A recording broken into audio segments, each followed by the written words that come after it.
നമസ്കാരം, ഞാൻ ഡോക്ടർ അഞ്ജിത. നമ്മളെല്ലാവരും ഒരു പാൻഡമിക്കിലൂടെ കടന്നു വന്നവരാണ്. ഒരു മഹാമാരിയെ അതിജീവിച്ച് അതിനോട് പൊരുതി നിൽക്കുന്നവരാണ് അല്ലെ.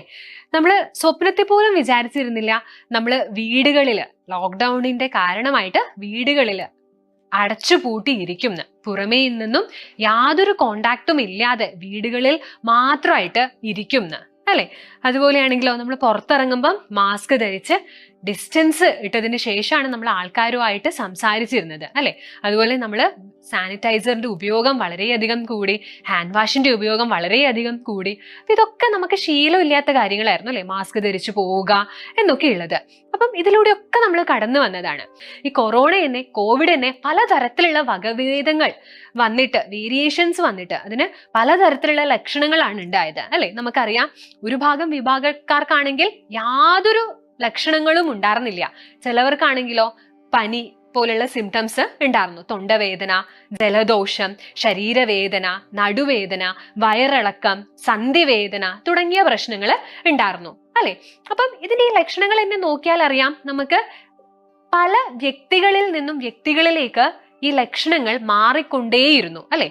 എല്ലാവർക്കും തൊണ്ടവേദന വന്നിരുന്നോ? എല്ലാവർക്കും പനി വന്നിരുന്നോ? ഇല്ല. ഓരോ വ്യക്തികൾക്കും വേറിട്ട ലക്ഷണങ്ങളാണ് ഉണ്ടായിരുന്നത്. ചിലർക്ക് അമിതമായിട്ടുള്ള ഒരു മുടി കൊഴിച്ചിലായിരുന്നു ഉണ്ടായിരുന്നത്. അപ്പൊ ടെസ്റ്റ് ചെയ്യുമ്പോൾ എന്താണ്, വെറുതെ ഒരു കോമൺ ആയിട്ട് നമ്മൾ ടെസ്റ്റ് ചെയ്യുമ്പോഴത്തേക്കുമാണ്, ആന്റിജൻ ചെയ്യുമ്പോഴാണ് പോസിറ്റീവായിട്ട് കാണുന്നത്. അത്തരത്തിൽ വന്ന പേഷ്യൻസ് ഉണ്ട്. പിന്നെ ഭയങ്കര ക്ഷീണം അനുഭവപ്പെട്ടിട്ടുള്ള പേഷ്യൻസ്. അപ്പൊ ഇത്തരത്തിൽ അവർക്കുണ്ടായിരുന്ന ലക്ഷണങ്ങള് വ്യത്യസ്തമായിരുന്നു. അപ്പോ ഇങ്ങനെ വ്യത്യസ്തമായിട്ടുള്ള ലക്ഷണങ്ങൾ ഉണ്ടാവാനുള്ള കാരണം എന്താണ്? ഓരോ വ്യക്തിയുടെയും രോഗപ്രതിരോധ ശേഷിയാണ്. ഒരു വ്യക്തി, അല്ലെങ്കിൽ ഇപ്പം എൻ്റെ ശരീരം എങ്ങനെയാണ് ഒരു രോഗത്തോട് പൊരുതുന്നത്, അതിന് അനുസരിച്ചിട്ടാണ് എൻ്റെ ശരീരത്തിൽ കാണിക്കുന്ന ലക്ഷണങ്ങൾ. ഇപ്പൊ എനിക്ക് നല്ല രീതിയിൽ ഒരു രോഗപ്രതിരോധ ശേഷി ഉണ്ട് എന്നുണ്ടെങ്കിൽ എനിക്ക് എന്ത് വരില്ല? എനിക്ക് കോവിഡ് വരില്ല. അല്ലെങ്കിൽ എനിക്ക് ചെറിയൊരു കാലാവസ്ഥയിൽ ഒരു വ്യതിയാനം വരുമ്പോഴത്തേക്കും എനിക്ക് പനി, ജലദോഷം, തുമ്മൽ തുടങ്ങിയിട്ടുള്ള പ്രശ്നങ്ങൾ ഉണ്ടാവില്ല. ഒരു ദിവസം ഉറക്കം ഒന്ന് ശരിയായിട്ടില്ലെങ്കിൽ പിറ്റേ ദിവസം എനിക്ക് ഭയങ്കര ഒരു ക്ഷീണം ഉണ്ടാവില്ല. അപ്പൊ ഇന്ന് നമുക്കറിയാം അല്ലെ, ഇത്തരത്തിലുള്ള പ്രശ്നങ്ങളൊക്കെ നമ്മുടെ സമൂഹത്തിൽ നമുക്ക് ചുറ്റും അധികമായിക്കൊണ്ടിരിക്കുകയാണ്. പലതരത്തിലുള്ള വ്യാധികള് ഇന്ന് മനുഷ്യനെ കാർന്ന് തിന്നുകൊണ്ടിരിക്കുകയാണ്. പകർച്ചവ്യാധികള് മനുഷ്യനെ കാർന്ന് തിന്നുകൊണ്ടിരിക്കുകയാണ്. ഈ ഒരു സാഹചര്യത്തിൽ നമുക്ക് എന്താണ് വേണ്ടത്? നമുക്ക് ഓരോ രോഗം വരുമ്പോഴും അതിനെ തരണം ചെയ്യാനായിട്ട്, അതിനോട് പൊരുതാൻ വേണ്ടിയിട്ട് ഓരോ വാക്സിൻസ് ആണോ നമുക്ക് വേണ്ടത്? അല്ല. നമുക്ക് എന്താണ് വേണ്ടത്? നമ്മൾക്ക് നമ്മുടെ രോഗപ്രതിരോധ ശേഷി വളരെ അധികമാണെങ്കിൽ, എത്ര വലിയ രോഗം വന്നാലും, എത്ര മാരകമായ രോഗം വന്നാലും അതിനോട് പൊരുതാനുള്ള ഒരു ശക്തി നമ്മൾക്കുണ്ടെങ്കിൽ നമ്മൾക്ക് ഒരു വാക്സിന്റെയും ആവശ്യമില്ല അല്ലെ. അപ്രകാരം വളരെ നല്ല രോഗപ്രതിരോധ ശേഷി നൽകുന്ന ഒരു പ്രൊഡക്റ്റ് നമുക്ക് ഓൺ ആൻഡ് ഓണിനുണ്ട്. അതാണ് കവചപ്രാശം. ഒരു കവചം പോലെ നമ്മുടെ ശരീരത്തെ സംരക്ഷിക്കുന്ന ഒരു പ്രൊഡക്റ്റ്. അതാണ് കവചപ്രാശ്. ആയുർവേദത്തിൽ അഷ്ട അംഗങ്ങളുണ്ട്. കായ, ബാല, ഗ്രഹ, ഊർധ്വാംഗ, ശല്യ, ദംഷ്ട്ര, ജരാവൃഷാൻ എന്ന് പറഞ്ഞ, അതായത് നമ്മൾക്ക് ഉണ്ടാവുന്ന ജനറൽ ഇൽനെസ്, കുട്ടികൾക്ക് ഉണ്ടാകുന്ന പ്രശ്നങ്ങള്, സ്ത്രീ രോഗങ്ങള്, വാർദ്ധക്യത്തിൽ ഉണ്ടാകുന്ന പ്രശ്നങ്ങള്, പുരുഷന്മാർക്ക് അവരുടെ ശുക്ലത്തിന്റെയൊക്കെ അളവ് കൂട്ടാനായിട്ടുള്ള ചികിത്സ, അങ്ങനെ പല വിഭാഗങ്ങൾ പറയുന്നുണ്ട്. അതിലൊരു വിഭാഗമാണ് രസായന ചികിത്സ എന്ന് പറയുന്നത്. രസാദീനാം അയനം എന്നാണ് അതുകൊണ്ട് അർത്ഥമാക്കുന്നത്. അതായത് മുഴുവൻ കോശങ്ങളുടെയും വളർച്ചയ്ക്ക് വേണ്ട ഒരു ന്യൂട്രീഷൻ ആണ് രസായനം എന്നതുകൊണ്ട് ഉദ്ദേശിക്കുന്നത്. അതായത് നല്ല രീതിയിലുള്ള ഒരു രോഗപ്രതിരോധ ശേഷി ആൾക്ക് നൽകുക എന്നതാണ് രസായന ചികിത്സയുടെ ഉദ്ദേശം. സുശ്രുതാചാര്യൻ, ഫാദർ ഓഫ് സർജറി എന്നറിയപ്പെടുന്ന സുശ്രുതാചാര്യൻ രസായന ചികിത്സയുടെ ഗുണത്തെ പറ്റിയിട്ട് വർണ്ണിക്കുന്നുണ്ട്. അദ്ദേഹം പറയുന്നത് രസായന ചികിത്സയിലൂടെ നമ്മൾക്ക് ആയുസ് വർദ്ധിക്കും എന്നാണ്.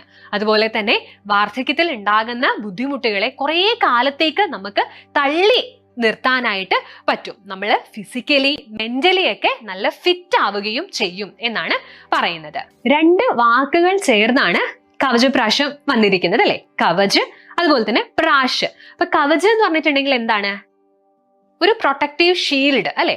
കവചം എന്ന പേര് പറയുമ്പോഴത്തേക്കും നമുക്ക് ഓർമ്മ വരുന്നത് പുരാണങ്ങളിലുള്ള കർണനെയാണ് അല്ലെ. കർണന്റെ പ്രത്യേകത എന്തായിരുന്നു? കവചകുണ്ടലങ്ങൾ ഉള്ളിടത്തോളം കാലം അദ്ദേഹത്തെ വധിക്കാൻ സാധിക്കില്ലായിരുന്നു. അപ്പൊ കവചകുണ്ടലങ്ങൾ അദ്ദേഹത്തിന് ഒരു പ്രൊട്ടക്ഷൻ ആയിരുന്നു നൽകിയിരുന്നത്. അതേ അർത്ഥമാണ് നമ്മളുടെ കവചപ്രാശത്തിലുള്ള കവചത്തിനും. അതായത് ഒരു പ്രൊട്ടക്ഷൻ ആണ്, രോഗത്തിൽ നിന്നുമുള്ള ഒരു പ്രൊട്ടക്റ്റീവ് ഷീൽഡ് ആണ് നമ്മുടെ കവചപ്രാശം നിങ്ങൾക്ക് നൽകുന്നത്. പ്രാശം അല്ലെങ്കിൽ പ്രാശനം എന്നുകൊണ്ട് ഉദ്ദേശിക്കുന്നത് ആഹാരം എന്നാണ്. അപ്പൊ നമ്മൾ ആഹാരം കഴിക്കുന്നത് നമുക്കൊരു രോഗം വരുമ്പോഴാണോ? അല്ല, നമ്മൾ ഇന്നും നിത്യമായിട്ട് നമ്മളുടെ ജീവിത രീതിയിൽ നമ്മൾ ആഹാരം കഴിക്കുന്നുണ്ട്. അപ്പൊ അത്തരത്തിൽ നമ്മൾ എല്ലാവർക്കും നമ്മളുടെ ജീവിത ശൈലിയിൽ കൊണ്ടുപോകാൻ പറ്റുന്ന, ജീവിത ശൈലിയുടെ ഭാഗമാക്കാൻ പറ്റുന്ന ഒരു പ്രൊഡക്റ്റ് ആണ് ഓൺ ആൻഡ് ഓണിന്റെ കവചപ്രാശ്. ആയുർവേദത്തിന്റെ ഏറ്റവും വലിയ ഒരു പ്രിൻസിപ്പിൾ എന്ന് പറയുന്നത്, ഒരു ഉദ്ദേശം എന്ന് പറയുന്നത്, ഒരു രോഗികളെ നിങ്ങൾ എൻ്റെ അടുത്തേക്ക് വരൂ, ഞാൻ നിങ്ങളുടെ രോഗം മാറ്റാം എന്നല്ല ആയുർവേദം പറയുന്നത്.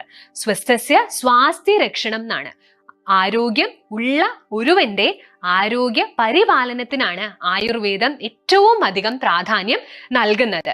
അതായത് ഒരുവന്റെ രോഗപ്രതിരോധ ശേഷി വർദ്ധിപ്പിക്കുന്നതിലാണ് ആയുർവേദം പ്രാധാന്യം നൽകുന്നത്. നമ്മുടെ ഈ പ്രൊഡക്റ്റില് നെല്ലിക്ക, കുറുന്തോട്ടി, അമുക്കുരു, ശതാവരിക്കിഴങ്ങ്, കൂവളം തുടങ്ങിയ ഔഷധ സസ്യങ്ങളാണ് ഉള്ളത്. അപ്പം ഇത്രയും ഈ ഒരു ഔഷധ സസ്യങ്ങളെ നമുക്കൊരു ക്യാപ്സ്യൂൾ ഫോമിലേക്കോ അല്ലെങ്കിൽ ഒരു ലിക്വിഡ് ഫോമിലേക്കോ നമുക്ക് എത്തിക്കാനായിട്ട് പ്രയാസമാണ്. അതുകൊണ്ടാണ് ഇതിന്റെ ആ ഒരു മെഡിസിനൽ ബെനിഫിറ്റ്സ് ഒക്കെ ഉൾപ്പെടുത്തിക്കൊണ്ടുള്ള ഒരു പ്രാശമായിട്ട് അല്ലെങ്കിൽ ഒരു ലേഹ്യം ഫോമിലേക്ക് നമ്മളുടെ ഈ ഒരു പ്രൊഡക്റ്റ് വന്നിട്ടുള്ളത്. ഇത് എല്ലാ സീസണിലെയും, അതായത് എല്ലാ ഋതുക്കളിലും നമ്മൾക്കിത് ഉപയോഗിക്കാൻ പറ്റുന്ന ഒരു പ്രൊഡക്റ്റ് ആണ്. പ്രായഭേദമന്യേ, ലിംഗഭേദമന്യേ എല്ലാവർക്കും ഉപയോഗിക്കാൻ പറ്റിയ ഒരു പ്രൊഡക്റ്റ് ആണ് ഓൺ ആൻഡ് ഓണിന്റെ കവചപ്രാശ്. ഇതില് ഏറ്റവും അധികം അടങ്ങിയിട്ടുള്ളത് നെല്ലിക്കയാണ്. നെല്ലിക്കയുടെ ഗുണങ്ങൾ നമ്മൾ കണ്ടിട്ടുള്ളതാണ്. നെല്ലിക്ക എന്ന് പറയുന്നത് വളരെ ശ്രേഷ്ഠമായിട്ടുള്ള ഫലവർഗ്ഗങ്ങളിൽ ശ്രേഷ്ഠം എന്ന് പറയുന്ന ത്രിഫലങ്ങളിൽ ശ്രേഷ്ഠമായിട്ടുള്ള ഒരു ഫലമാണ് നെല്ലിക്ക. നെല്ലിക്ക നമ്മളുടെ മറ്റ് അനവധി പ്രൊഡക്ട്സിൽ നെല്ലിക്ക ഉണ്ട്. 95-ലും ഇമ്മ്യൂണോ 3+ലും ഒക്കെ നമ്മളുടെ നെല്ലിക്കയുണ്ട്. കവചപ്രാശത്തിലും നെല്ലിക്കയുണ്ട്. അപ്പം നെല്ലിക്ക richest source of vitamin C ആണ്. അതുപോലെ തന്നെ രോഗപ്രതിരോധ ശേഷി വർദ്ധിപ്പിക്കുന്നതിൽ വലിയൊരു പങ്കാണ് നെല്ലിക്ക വഹിക്കുന്നത്. നമ്മുടെ രക്തത്തിലെ ഷുഗറിന്റെ ലെവലിനെ നിയന്ത്രിച്ചു കൊണ്ടുപോകുന്നതിൽ സഹായിക്കുന്ന ഒരു ഔഷധമാണ് നെല്ലിക്ക. അതുപോലെ തന്നെ കാഴ്ചശക്തി വർദ്ധിപ്പിക്കാൻ സഹായിക്കുന്നതാണ്, നമ്മളുടെ ദഹനം കൃത്യമാക്കാൻ സഹായിക്കുന്ന ഒന്നാണ് നെല്ലിക്ക. അതുപോലെ തന്നെ ആയുർവേദത്തിൽ വയസ്താപനേഷു അഗ്ര്യം എന്ന് പറഞ്ഞ ഒരു ഔഷധമാണ് നെല്ലിക്ക. അതായത് വാർദ്ധക്യജന്യമായിട്ടുള്ള രോഗങ്ങളെ കുറെ കാലത്തേക്ക് തള്ളി നിർത്തുന്നതിൽ ഏറ്റവും ബെസ്റ്റ് എന്ന് പറഞ്ഞ ഒരു ഔഷധമാണ് നെല്ലിക്ക. അപ്പൊ നമ്മൾ ഓൾറെഡി രസായനത്തിന്റെ ഒക്കെ കാര്യം പറഞ്ഞു അല്ലെ. രസായന കർമ്മങ്ങളിൽ ഏറ്റവും ശ്രേഷ്ഠമായിട്ട് ഉപയോഗിക്കുന്ന ഒരു ഔഷധമാണ് നെല്ലിക്ക. അപ്പൊ അത്രയും ശ്രേഷ്ഠമായിട്ടുള്ള നെല്ലിക്കയാണ് നമ്മുടെ കവചപ്രാശത്തിൽ ഉപയോഗിച്ചിട്ടുള്ളത്. രണ്ടാമത്തേതാണ് കുറുന്തോട്ടി. വാതരോഗങ്ങളിൽ അഗ്രം എന്ന് പറഞ്ഞിട്ടുള്ളതാണ് കുറുന്തോട്ടി. നമുക്കറിയാം കുറുന്തോട്ടിക്കും വാദമോ എന്ന് പറഞ്ഞിട്ടുള്ള ഒരു ചൊല്ലുണ്ട് അല്ലെ. അപ്പം വാതരോഗങ്ങളിൽ, സന്ധിഗതമായിട്ടുള്ള വാദങ്ങളില്, നീർക്കെട്ട്, വേദന തുടങ്ങിയ പ്രശ്നങ്ങളിലൊക്കെ, അപ്പൊ ഈ പ്രശ്നങ്ങളൊക്കെ എന്താണ്? വാർദ്ധക്യത്തിൽ ഉണ്ടാകുന്ന പ്രശ്നങ്ങളാണ്. പക്ഷെ ഇന്ന് നമുക്ക് അങ്ങനെ പറയാൻ പറ്റുമോ വാർദ്ധക്യത്തിലാണ് ഇത് ഉണ്ടാവുന്നത് എന്ന്? അല്ല. 10ഉം 12ഉം ഒക്കെ ക്ലാസ്സിലുള്ള കുട്ടികൾക്കാണ് സന്ധിവേദനയും നടുവേദനയും കഴുത്ത് വേദനയും ഒക്കെ വരുന്നത്. അപ്പം അത്തരത്തിലുള്ള സന്ധിവേദന, നീർക്കെട്ടിനൊക്കെ നമുക്ക് കുറെ കാലത്തേക്ക് തള്ളി നീക്കാൻ അല്ലെങ്കിൽ തടഞ്ഞു നിർത്താൻ കഴിവുള്ള ഒരു ഔഷധമാണ് കുറുന്തോട്ടി എന്ന് പറയുന്നത്. ആ കുറുന്തോട്ടി നമ്മുടെ കവചപ്രാശത്തിൽ ഉൾപ്പെടുത്തിയിട്ടുണ്ട്. പിന്നീട് അമുക്കുരു. അമുക്കുരു ഒരു ബ്രെയിൻ ടോണിക് ആണ്. ഫൈറ്റ് സ്ട്രെസ്സിൽ വളരെ ഫലപ്രദമായിട്ട് ഉപയോഗിക്കുന്ന ഒരു ഔഷധ സസ്യമാണ് അമുക്കുരു. അത് നമ്മുടെ സ്ട്രെസ് ടോളറൻസ് ശക്തിയെയാണ് അത് വർദ്ധിപ്പിക്കുന്നത്. നമ്മളുടെ ബ്രെയിനിലാണ് അതിന്റെ പ്രവർത്തനം. പിന്നീട് ശതാവരിക്കിഴങ്ങ്. ആന്റി ഇൻഫ്ലമേറ്ററി ആക്ഷൻ ആണ് ശതാവരിക്കുള്ളത്. അതായത് നീർക്കെട്ട് വരാതെ സംരക്ഷിക്കുന്ന ഒരു ഔഷധ സസ്യമാണ് ശതാവരി. നമ്മളിപ്പം ആയുർവേദത്തിൽ പറയുകയാണെങ്കിൽ ഏതൊരു രോഗത്തിന്റെയും ഉറവിടം എന്ന് പറയുന്നത് ആമം അല്ലെങ്കിൽ ശോഫം എന്ന് പറയും. നീർക്കെട്ടാണ്. ഇപ്പൊ ഒരു പനി ആയിക്കോട്ടെ, ജലദോഷം ആയിക്കോട്ടെ, എല്ലാത്തിന്റെയും ഒരു ഉത്ഭവം എന്ന് പറയുന്നത് ആമം ആണ്. അതായത് നീർക്കെട്ട് എന്നാണ് പറയുന്നത്. അപ്പൊ ആ നീർക്കെട്ടിനെതിരെ പ്രവർത്തിക്കുന്ന ഒരു ഔഷധ സസ്യമാണ് ശതാവരി എന്ന് പറയുന്നത്. അപ്പൊ ആ ശതാവരിയെ നമ്മൾ ഈ കവചപ്രാശത്തിൽ ഉൾപ്പെടുത്തിയിട്ടുണ്ട്. കൂവളം, കൂവളവും അതുപോലെ തന്നെയാണ് ശോഫഹരം, അതായത് നീർക്കെട്ടിനെതിരെ പ്രവർത്തിക്കുന്നതാണ്. വളരെ നല്ല രീതിയിൽ രോഗപ്രതിരോധ ശേഷി നൽകുന്ന ഒരു ഔഷധമാണ്. പിന്നീട് നാഗകേസരം, ഒരുപാട് ആന്റി ഓക്സിഡൻസ് അടങ്ങിയിട്ടുള്ളതാണ്. അപ്പൊ ആന്റി ഓക്സിഡൻസ് എന്ന് പറയുമ്പോൾ നമ്മുടെ ശരീരത്തിൽ ഉണ്ടാകുന്ന ഫ്രീ റാഡിക്കൽസിനെ നിയന്ത്രിച്ച് നിർത്താൻ സഹായിക്കുന്ന ഒന്നാണ് ആന്റി ഓക്സിഡൻസ്. അപ്പൊ ഒരുപാട് ആന്റി ഓക്സിഡൻസ് ഉള്ള നാഗകേസരവും നമ്മുടെ കവചപ്രാശത്തിൽ ഉൾപ്പെടുത്തിയിട്ടുണ്ട്. ഇനി ഇതിന്റെ ഗുണങ്ങൾ എന്തൊക്കെയാണ് എന്നാണ് നമ്മൾ നോക്കേണ്ടത്. ഇതിന്റെ പേര് പോലെ തന്നെ ഇതൊരു കവചം പോലെ നമ്മുടെ ശരീരത്തെ സംരക്ഷിക്കുന്നതാണ്. രോഗപ്രതിരോധ ശേഷി വർദ്ധിപ്പിക്കുന്നതിൽ വലിയൊരു പങ്കാണ് കവചപ്രാശം വഹിക്കുന്നത്. ഒന്നിലധികം അവയവങ്ങളിൽ നമ്മളിപ്പോ നോക്കിയിട്ടുണ്ട്, ബ്രെയിനിൽ ഇതിന് ആക്ഷൻ ഉണ്ട്, ദഹനം കൃത്യമാക്കുന്നതിൽ ആക്ഷൻ ഉണ്ട്, അല്ലെ? അപ്പം ഇത്തരത്തിൽ ഒന്നിലധികം അവയവങ്ങളിലാണ് ഇതിന്റെ കർമ്മം ഉള്ളത്. ശ്വാസകോശ സംബന്ധമായിട്ടുള്ള പ്രശ്നങ്ങൾ വരാതെ സംരക്ഷിക്കുന്നതാണ്. ഇടയ്ക്കിടെയുള്ള പനി, ചുമ, ജലദോഷം, തുമ്മൽ തുടങ്ങിയവ വരാതെ സംരക്ഷിക്കുന്നതാണ്. നമ്മുടെ സ്ട്രെസ്സിനെ മാനേജ് ചെയ്യുന്നതിൽ വലിയൊരു പങ്ക് വഹിക്കുന്നതാണ്. കാരണം അമുക്കുരു, ഞാൻ ആദ്യമേ പറഞ്ഞു, ബ്രെയിൻ ടോണിക് ആയിട്ടുള്ള അമുക്കുരു ഇതിൽ അടങ്ങിയിട്ടുണ്ട്. അപ്പം സ്ട്രെസ്സിനെ നമുക്ക് മാനേജ് ചെയ്യാനായിട്ട് സാധിക്കും. മൊത്തത്തിൽ നമ്മുടെ ആ ഒരു സ്ട്രെങ്ത്തും സ്റ്റാമിനയും ഒക്കെ വർദ്ധിപ്പിക്കുന്നതിൽ വലിയൊരു പങ്ക് വഹിക്കുന്ന ഒരു പ്രൊഡക്റ്റ് ആണ് ഓൺ ആൻഡ് ഓണിന്റെ കവചപ്രാശ്. ഇനി ഇതിന്റെ ഡോസ് എങ്ങനെയാണ് എന്നുള്ളതാണ്. 6 വയസ്സിന് മുകളിലുള്ള കുട്ടികൾ മുതൽ വാർദ്ധക്യത്തിൽ ഉള്ളവർക്ക് വരെ നമ്മൾക്കിത് നിർദ്ദേശിക്കാവുന്നതാണ്. 1 ടീസ്പൂൺ വീതമാണ് ഇത് കഴിക്കേണ്ടത്. ഇപ്പം കൗമാരപ്രായക്കാരിലുള്ളവർക്കാണെങ്കിൽ 1 ടീസ്പൂൺ വീതം രാവിലെയും വൈകുന്നേരവും ആഹാരത്തിന് ശേഷം നിർദ്ദേശിക്കാവുന്നതാണ്. കുട്ടികൾക്കൊക്കെ ഇത് ലേഹ്യാണ്, അല്ലെ? അപ്പൊ അലിയിച്ചിട്ടാണ് ഇത് കഴിക്കേണ്ടത്. അങ്ങനെ അലിയിച്ച് കഴിക്കാനായിട്ട് പ്രശ്നമുള്ളവരാണെങ്കിൽ നമുക്ക് ബ്രെഡിലോ ചപ്പാത്തിയിലോ ഒക്കെ ഒന്ന് തേച്ചിട്ട് നമുക്കൊരു പേസ്റ്റ് പോലെ ആക്കിയിട്ട് നമുക്ക് കൊടുക്കാവുന്നതാണ്. അല്ലെങ്കിൽ പാലിലോ ഇളം ചൂടുവെള്ളത്തിലോ ഒക്കെ മിക്സ് ചെയ്തിട്ടും നമുക്കിത് കൊടുക്കാവുന്നതാണ്. അപ്പം കുട്ടികൾ മുതൽ അമ്മൂമ്മമാർക്കും അപ്പൂപ്പന്മാർക്കും വരെ കൊടുക്കാൻ പറ്റിയ ഒരു പ്രൊഡക്റ്റ് ആണ് ഓൺ ആൻഡ് ഓണിന്റെ കവചപ്രാശ്.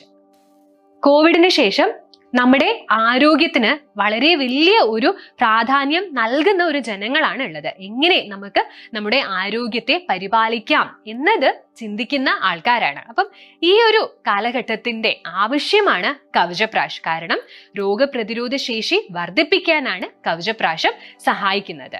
നിങ്ങൾക്ക് മുൻപിൽ വലിയൊരു മാർക്കറ്റാണ് തുറന്നു കിടക്കുന്നത്. കാരണം ആരോഗ്യ പരിപാലനം എന്ന് ആഗ്രഹിക്കാത്ത ആരും തന്നെ ഇല്ല. അപ്പൊ ഈ ഒരു മാർക്കറ്റിൽ നല്ല രീതിയിൽ നിങ്ങൾക്ക് നമ്മുടെ കവചപ്രാശത്തെ ഉപയോഗിക്കാനായിട്ട് സാധിക്കും. ഇത് ഒരു രോഗം വന്നതിന് ശേഷം ഉപയോഗിക്കേണ്ട ഒരു പ്രൊഡക്റ്റ് അല്ല. രോഗം വരാതെ നമുക്ക് നിത്യവും ശീലിക്കാൻ പറ്റിയ ഒരു രസായനമാണ് കവചപ്രാശ്. ഇനി അധികമായിട്ട് ഷുഗർ ലെവൽ ഉള്ള പ്രമേഹ രോഗികൾക്ക് ഇത് നമ്മൾ ഒഴിവാക്കുന്നതാണ് നല്ലത്. കാരണം ഇതൊരു ഷുഗർ ബേസിലാണ് കവചപ്രാശ് ഉള്ളത്. അപ്പം ഇത് എല്ലാവരും ഒന്ന് ശ്രദ്ധിക്കണം. നമുക്കറിയാം ആയുഷ് പ്രീമിയം സർട്ടിഫിക്കേഷൻ ഉള്ള പ്രൊഡക്റ്റ് ആണ് നമ്മുടേത്. അപ്പൊ അതിന്റെ ഗുണം എത്രത്തോളം ഉണ്ട് എന്നുള്ളത് നമുക്കറിയാം, അല്ലെ? കാലത്തിന് യോജിച്ച ഒരു പ്രൊഡക്റ്റ് ആണ് ഓൺ ആൻഡ് ഓണിന്റെ കവചപ്രാശം. കുട്ടികൾ മുതൽ മുതിർന്നവര്, വാർദ്ധക്യത്തിലുള്ളവർക്ക് എല്ലാവർക്കും ഒരുപോലെ ശീലമാക്കാൻ പറ്റിയ ഒരു പ്രൊഡക്റ്റ് ആണ്. ഇതുവഴി ആരോഗ്യമുള്ള ഒരു തലമുറയെ വാർത്തെടുക്കാനായിട്ട് നമ്മൾക്ക് എല്ലാവർക്കും സാധിക്കട്ടെ. Thank you.